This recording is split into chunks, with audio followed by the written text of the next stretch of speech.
Welcome to the Political Fallout Shelter, where we come to you each week from deep below the Capitol in our safe, secure bunker to talk about defense and national military news. I'm Leo Shane, Deputy Editor for Military Times.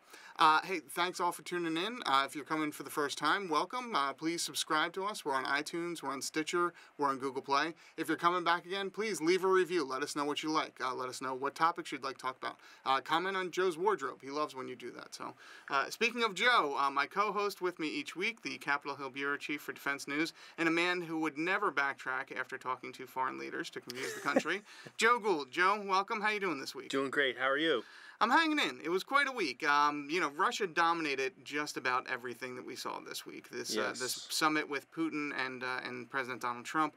A lot of things to unpack there. A lot of questions about, as I said, the president backtracking on several comments. Some issues with turning over former ambassador. Lots of different ways and lots of things that have been written about. I want to zero in on just a few things that are relevant to our military audience. And really, the big one that jumped out at me is this issue of more military collaboration between the U.S. and Russia. We don't know exactly what's being discussed here, but after the summit, some high-ranking Russian folks and even President Putin in the press conference just after the summit, they said that part of the agreement they reached with Trump was to look into more military cooperation, more military exercises, more military something together in Syria. Yeah, I mean we don't know all the specifics of it. There's been some back and forth about what was agreed since Trump and Putin met one-on-one. We don't know, but this is potentially a big deal that has a lot of question marks around it. Yeah,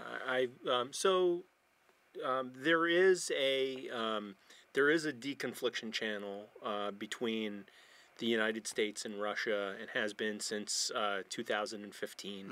Mm-hmm. We have two militaries operating in and around Syria, and they want to make sure that there aren't like any aviation mishaps; they don't crash into each other.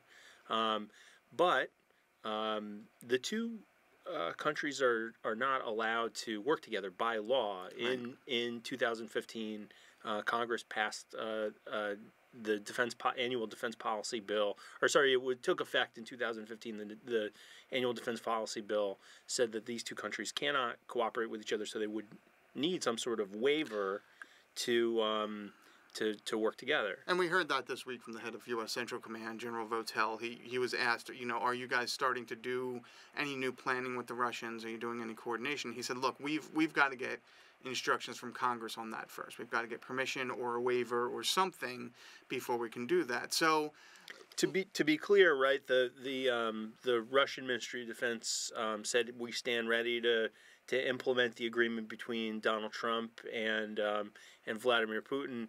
Whatever that agreement is. Except that, right, the United States is clueless. I think, what did Votel say? Votel said, look, his hands are tied. He can't do anything. They won't pursue anything until they get a clear direction from Congress, because they don't want to be in violation of the law here. So, you've been talking to folks. We've seen quite a flurry of legislative activity in the last week. What are the chances that Congress says, yeah, let's do more military coordination with Russia? Yeah, it's. I think Congress is in an interesting spot. I think what we saw this week is that there's an intense amount of pressure, not for Congress not to go soft on Russia, as the president has been, or is perceived to have gone soft on Russia. So it remains to be seen, and what are the details going to be? I think what the details are is probably going to dictate where you see lawmakers go on any kind of proposal. Yeah, and that's the real confusing part here. Since this was a one-on-one meeting, there's been a lot said about exactly what went on in that meeting. Who was, what were these agreements? Until we start to see some more of those details, are we talking about a slight increase in that deconfliction line, a slight, tweak to those things? Or are we talking about some sort of joint anti-terrorism project? I mean, it could be such a range of things. So the Daily Beast. So that, just to be clear, so bilateral military-to-military cooperation between the two governments, that is not okay. Mm-hmm. There is this expansion line. It's been used over the years, as the United States has been fighting the Islamic State. I think. So back in February, when the United States repelled an attack of pro-Assad and Russian mercenary forces. Apparently, there was a U.S. commander on the deconfliction line with a Russian counterpart at that time. Over the years, when United States forces have been attacked erroneously by Russian forces, believing that they're fighting anti-Assad forces. I mean, this is sort of thing that's and vice versa. They say, hey guys, we're here. Stop attacking.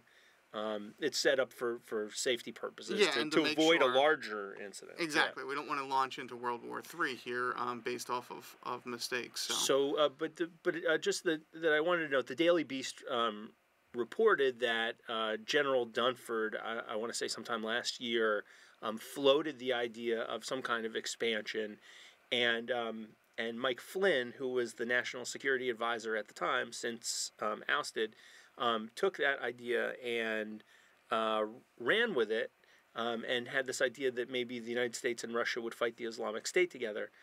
Well, Russia hasn't been fighting the Islamic State in Syria. It has been fighting to defend Assad. We have been on opposite sides of this conflict. Also, the Islamic State is not there fully anymore. Right. I mean, it's not the threat that it was a year ago, 2 years ago. So if the United States was cooperating, I mean, there is room for a lot of pushback if what Russia has in mind is the United States to help it fight anti-Assad forces. We have I think that would be like a really strong step towards ceding Syria to Assad and Russia, and I don't know whether what the political climate is for that. Yeah. Look, shifting gears slightly on this, I mentioned that there's been a flurry of activity up here in Congress, sort of related to this, in response to this. Saw a few resolutions passed signaling dissatisfaction with some of this friendliness towards Russia, more support for NATO. And I know you've been tracking an issue here about Russian sanctions and the sort of connections that they have to other allies. So break down for folks what you've been writing about and how we're getting into these weird confusions over folks fighting each other over things that they wouldn't appear to be. Sure, I know what you're talking about. Amid the firestorm surrounding Donald Trump's performance in Helsinki, Chuck Schumer, who is the Senate Minority Leader, announced a list of maybe 4 things that he wanted to see Republicans do, basically to stand up and dispute the way the president handled Russia. And one of those things was he targeted was a so-called loophole. He wanted Republicans to drop a loophole in CAATSA sanctions. CAATSA is are the sanctions that were passed unanimously by Congress. I think it was like 98-2 or something. Yeah, it's the Countering America's Adversaries Through Sanctions Act. That's right. It's just flows right off your tongue. Tough sanctions that target Russia's defense and energy sectors, and there's a secondary component that sanctions countries that do business with Russia's defense sector. So not only are we going to lay sanctions on Russia, we're going to say if you're doing business with Russia, we're coming after you too. Yeah, and so the problem there is that the United States has allies and partners who have been using Russian weaponry for years, and the main one is India. And several months ago, Defense Secretary Jim Mattis came to Capitol Hill to say, I would like some kind of sanctions waiver. And in the interim, he's met with the pro-India caucuses here, and in the House version of the NDAA, they provided not as broad as a waiver as he wanted, but some flexibility for the administration. And so what Schumer was talking about was in the NDAA conference that's going on now, he wanted to ensure that there isn't some kind of that language doesn't get adopted into the final NDAA. So he's pushing, we've got to stay strong on Russia. We've got to make sure these sanctions have teeth. But you've got the DoD saying, look, if we want to work with allies, if we want to bring India, for example, more into our fold, we can't be punishing them for stuff that Russia's doing. So that's right. And the proponents say if you're basically presenting them with a binary choice, you're saying if you're doing business with Russia, we won't do business with you, and so as the United States promotes India as a counterweight to China, after all, we just rename the Pacific the Indo-Pacific. Right. So it's promoting so. And to be clear, we named the command Indo-Pacific. Yeah, we did not change the name of the entire entire Pacific. We didn't change it. Not yet. I mean, we'll see what happens next week. But so it's. In India, I'll just say that India has kind of a shaky relationship with the United States. There's some skeptics in Indian politics, and so Katza hurt that. Anyway, sorry. No, I mean, let me just shift a little bit here. It's interesting to be having this conversation and wonder if the president himself was seen as stronger on Russia, would there be more willingness among lawmakers to issue that kind of waiver? Is part of this reaction just the look, we're not being tough enough on Russia from the executive branch, so the legislative branch, we've really got to make sure we're putting the thumb screws on so that we're not giving a signal to Russia that this is all okay? Undoubtedly. That whatever the dynamics were, they've now been supercharged, this past week. I think Democrats must feel under a tremendous amount of pressure not to send a signal that they're okay with any of this. And Jim Mattis has a lot of credibility on Capitol Hill, but he's still part of the Trump administration. In some ways he's kind of cast himself as he represents something of a figure apart. But he's still a member of the Trump administration. All right, look, let's break away from Russia for a few minutes here. We're going into the last week of session for the House for the summer. Our good members of Congress are going to be heading home. Well, at least half of Congress is going to be heading home to start the fall campaign. Senate will stick around for a little bit longer. But we're expecting a pretty good flurry of activity this coming week. So talk to me about where the NDAA stands. It sounds like maybe they will have a deal. It sounds like this big defense authorization bill that we look forward to each year, all these budget policies, maybe there really is a path to get that done before the start of the next fiscal year. Yeah, the leaders of the armed services committees have all along been very optimistic that they're going to get it done before the end of this. Yeah, but they're optimistic every year. This year it looks like they might actually be right about their optimism. Yeah, I think I get the impression that they've been working at a breakneck pace to actually get this done. We saw some very tired lawmakers the other day, and my sort of spider sense is that we might see it as early as Monday. We might see some kind of compromise conference report, and there are a number of big issues like the CATSA sanctions issue that we just talked about, ZT, which is like China sanctions. Your favorite, sage grouse, will emerge in some way there. So. Sage grouse, yeah. Pentagon, I think this last week came out in opposition.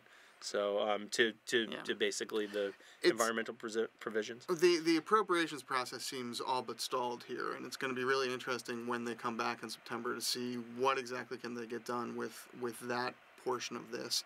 Obviously, a lot of these lawmakers would like to go back to their districts for the November elections and be able to say, this is settled, we're good for all next year, just don't have to worry about that. But still a lot of questions lingering there. But getting the defense authorization bill done and out of the way and just clearing the room for a lot of these discussions is a pretty significant deal. I mean, it's been more than a decade since they've gotten it done before September 30th.